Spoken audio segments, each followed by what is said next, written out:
نشانی قرآن سے بتا رہا ہوں، مسلمان تو فجر میں حاضر نہیں ہوتا، اور اللہ کے نبی نے کہا فجر کی نماز منافق کے لیے مشکل ہوگی، مومن کے لیے مشکل نہیں ہو۔ مومن تو کون ہے؟ تتاجافا جنوبہم عن المضاجع یدعون ربہم خوفا وطمعا۔ مومن تو کون ہے؟ جس کے بستر پہلو ان کے بستروں سے دور ہوتے ہیں اور راتوں کو اٹھ کے اللہ کے سامنے کھڑے ہوتے ہیں اور اللہ کو خوف اور امید میں پکارتے ہیں۔ واللہ یہ رات کا اگر مسلمان اپنا معاملہ ٹھیک کر لے، اللہ سارا نظام اس کا ٹھیک کر دیں گے۔ اللہ اپنی قدرت کو پہلے آسمان پہ لے آتے ہیں۔ بخاری کی روایت ہے کہ مانگو مجھ سے کیا مانگنا ہے، ساری امت وقت سو رہی ہوتی ہے۔ متقی کی صفت چوتھی کیا ہے؟ راتوں کو بستر پہ تھوڑا سوتے ہیں، مصلوں پہ زیادہ ہوتے ہیں۔ میرے پیاروں، یہ بڑا عمل بتا رہا ہوں رزق کا آپ کو۔ ہم اپنی نمازوں کو ٹھیک کریں۔ ہم نے نماز کو T20 بنا لیا، جلدی جلدی T20 نماز پڑھو، ٹربو لگا دیا نماز پہ، جلدی جلدی نماز پڑھو، باہر باربیکیو آرام سے مزے کر کے کھائیں گے، جلدی جلدی نماز پڑھو، پھر پیزا مزے سے کھائیں گے۔ روایت میں جلدی جلدی پیزا کھاؤ پھر آرام سے نماز پڑھو، جلدی جلدی کھانا کھاؤ پھر آرام سے نماز۔ جو نماز میں جلد بازی کرتا ہے وہ حضرت محمد صلی اللہ علیہ وسلم کی امت میں سے اٹھایا جائے گا۔ میں آپ کو بتا رہا ہوں نماز بڑا دروازہ رزق کا میرے پیاروں۔ یہ اشراق کی نماز میں ہماری روزی ہے، چاشت کی نماز میں روزی ہے، تہجد کی نماز میں روزی ہے۔ اے میرے نبی، ہم آپ سے معاش نہیں چاہتے، ہم آپ کو دیں گے، آپ نماز قائم کریں اور اپنے متعلقین کو بھی نماز قائم کریں۔ نماز قائم کا حکم ہے، نماز پڑھنے کا حکم نہیں ہے۔ آپ نماز کو سر سے اتارتے ہیں، شکر نماز ختم ہوئی۔ جو متقی ہوتے ہیں تو نماز توڑنے کا دل نہیں کرتا ان کا۔ جس کا کنیکشن اللہ سے ہوتا ہے میرے پیاروں، نماز توڑنے کا دل نہیں کرتا، تلاوت چھوڑنے کا دل نہیں کرتا۔ جیسے آج واٹس ایپ چھوڑنے کو دل نہیں کرتا، ہر 10 منٹ بعد آن لائن واٹس ایپ۔ ہم قرآن میں روزانہ کتنا آن لائن ہوتے ہیں بھائی، کتنا واٹس ایپ اور کتنا قرآن۔ اس لیے چوتھا عمل کیا بتایا؟ تہجد پڑھو لمبی۔ پانچواں عمل بتایا آخری جب رات ہوتی ہے نا، سحری کا ٹائم، اس وقت استغفار کرتے ہیں۔ اور استغفار وہ چیز ہے، حدیث میں آتا ہے جو استغفار کو لازم پکڑتا ہے اس کو وہاں سے روزی دوں گا جہاں سے اس کو گمان نہیں ہوتا۔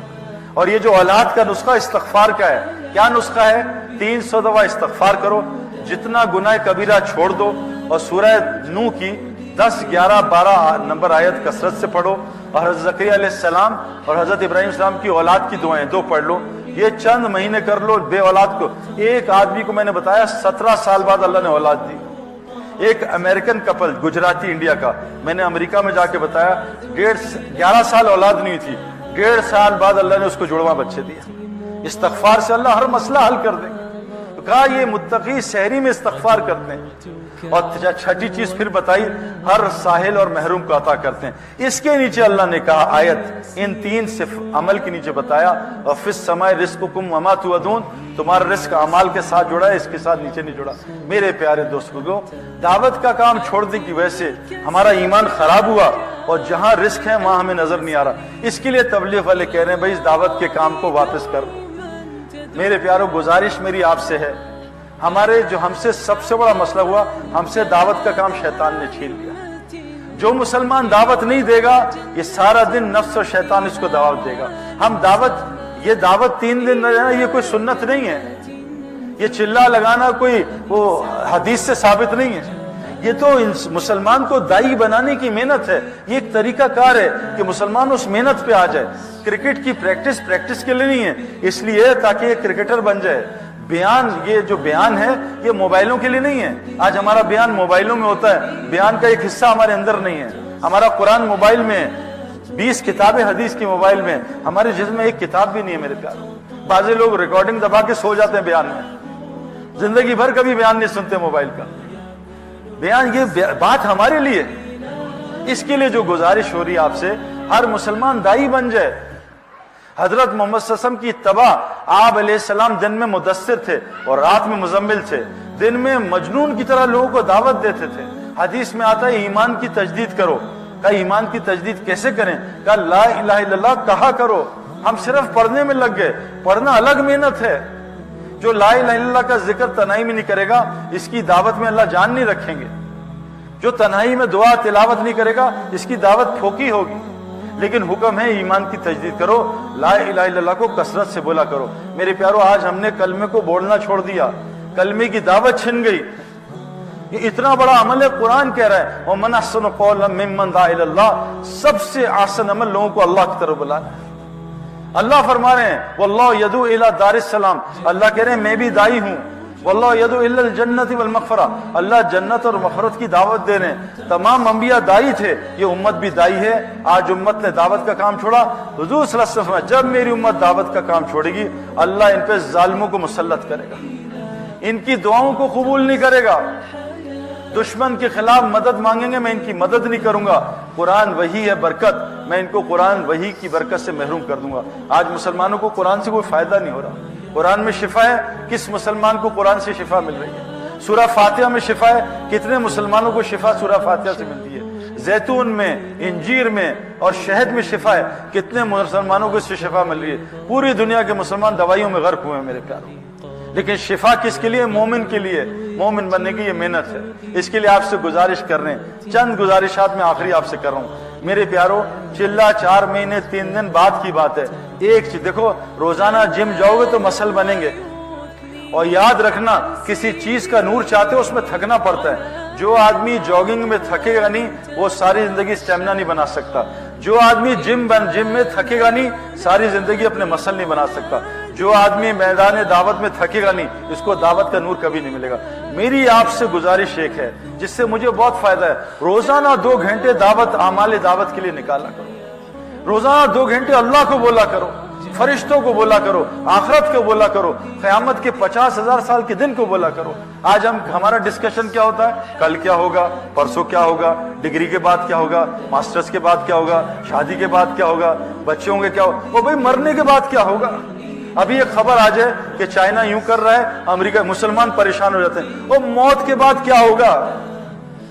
اللہ کے نزدیک ساری دنیا مچھر کا پر بھی نہیں. جب اللہ حساب کتاب لیں گے میرا کہ بتا دنیا میں تجھے بھیجا کیوں تھا. ایک آدمی نے موٹر سائیکل ادھر سے نکلا, ادھر نکلا, ادھر, بھائی کہاں جا رہے ہو؟ کوئی پتہ نہیں, بس ایسے ہی چلا رہا ہوں. وہ کہ تم جا کہاں رہے ہو؟ ہمیں مقصد ہی نہیں پتا کیوں آئے. میری ایک گزارش ہے, بہت آسان کام ہے, 2 گھنٹے دن میں نکال لو کہ میں 2 گھنٹے دن میں دائی بنوں گا, اللہ کی طرف لوگوں کو بلاؤں گا. 2 گھنٹے, اور 1 گھنٹہ رات کا نکال لو کہ رات کو اللہ 1 گھنٹے تجھ سے بات کروں گا. 3 گھنٹے دین کو دے دو, 21 گھنٹے دنیا کا کام کرو. اللہ آپ کی دنیا جنت کی دنیا بنا دے گا. ایمان سے جنت کی ساری نعمتیں, عزت, محبت, سکون, چین, بے اطمینان, بے خوف زندگی اللہ دنیا میں دے گا. یہاں ایپیٹائزر ہے, وہاں مین کورس ہے. اس کے لیے شرط ہے ہم دائی بن جائیں. اگر دائی نہ بنے میرے پیارو, اللہ تعالیٰ عذاب فوراً نہیں بھیجتے. جیسے ڈاکٹر کڑوی گولی سے شروع کرتا ہے, اور پھر میٹھی گولی, پھر کڑوی گولی, پھر وہ ڈرپیں لگاتا ہے, پھر آپریشن کرتا ہے. اللہ کا بھی یہی نظام ہے. تو آج جو مسلمانوں پہ حالات آئے ہیں, کڑوی گولیاں شروع ہو گئی ہیں, اب پھر آپریشن بھی ہے. اس آپریشن سے بچنے کے لیے اس کام کو کرنا ہے. نبی اب کوئی نہیں آئے گا, حضرت محمد صلی اللہ علیہ وسلم آخری نبی ہیں. اب ہماری آپ کی سب کی ذمہ داری. 6 ارب غیر مسلم ہیں. میرا ایک آپ سے سوال ہے.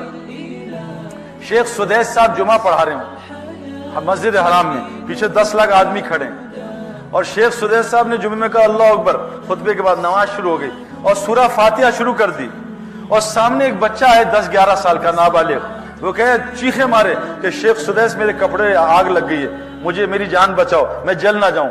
بتاؤ شیخ سدیس نماز ختم کرے اور بچے کو جلنے جائے, یا نماز توڑ کے بچے کی جان بچائے؟ بتائیں بھی کیا کرے.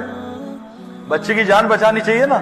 ایک بچہ 11 سال کا مسلمان ہے, اگر جل بھی جائے سیدھا جنت میں. مسلمان جل کے مرے شہادت کی موت ہے. یہ بچہ, اس کا تو حساب ہی نہیں ہے. اب ایک بچے کی جان بچانا جو مسلمان ہے, دنیا کی آگ سے اس کو بچانے کے لیے نماز اتنی بڑی عبادت ہے کہ طواف بھی نماز کے لیے طواف بھی بند ہو جاتا ہے. بند کرو طواف, نماز ہو رہی ہے, اتنا بڑا عمل. لیکن ایک بچے کی جان بچانے کی نماز توڑ دو, ساری نماز توڑ دو 10 لاکھ کی, ایک بچے کی جان بچاؤ. بتاؤ میرے پیارو, 6 ارب لوگ غیر مسلم ہیں, ان کو جہنم کی آگ سے بچانے کے لیے کیا کرنا پڑے گا؟ یہاں تو اگر نماز پڑھ دی نا پوری, پکڑ ہو جائے گی اللہ کی طرف سے. توڑو نماز, ایک بچے کو بچاؤ. 6 ارب لوگ جہنم کی آگ میں, روزانہ 2 لاکھ جا رہے ہیں, مسلمان کو کوئی فرق ہی نہیں پڑ رہا. بتاؤ ہم بچ جائیں گے؟ میری مسجد میں ایک بچہ آیا 1.5 سال کا, چھوٹا بچہ, رینگتا ہوا آیا دروازے سے. میں نے دیکھا, مجھے پتا ہی کس کا بچہ. میں کہا جاؤ اس کے باپ کو تلاش کرو. وہ باپ پھر رہا تھا, پتہ نہیں کہاں چلا گیا گلیوں میں. 1.5 گھنٹے بعد آیا وہ باپ. تو اس نے میں نے کہا تیرا بچہ ہے, اس نے مجھے گلے لگایا, پہلے خوب رویا میرے سے, جزاک اللہ سعید بھائی, اگر آپ نہ بتاتے میرا بچہ گیا تھا, گیٹ سے نکل گیا باہر, مین روڈ سے مسجد میں آ گیا. تو باپ اتنا خوش ہوا بچے کو, ماں بھی آ گئی, دعائیں دی ہمیں. اگر وہ بچے کو میں جانتا تھا کس کا بچہ ہے, اگر اس کو دیکھ کے میں چھوڑ دیتا, وہ بچہ غائب ہو جاتا اور باپ کو بتاتا تیرا بچہ مجھے نظر آیا تھا, تو نے لیا نہیں, میں کہا یار میرے پاس ٹائم نہیں تھا, باپ مجھے چھوڑتا زندہ مار دیتا. اور باپ بچے کو میں نے باپ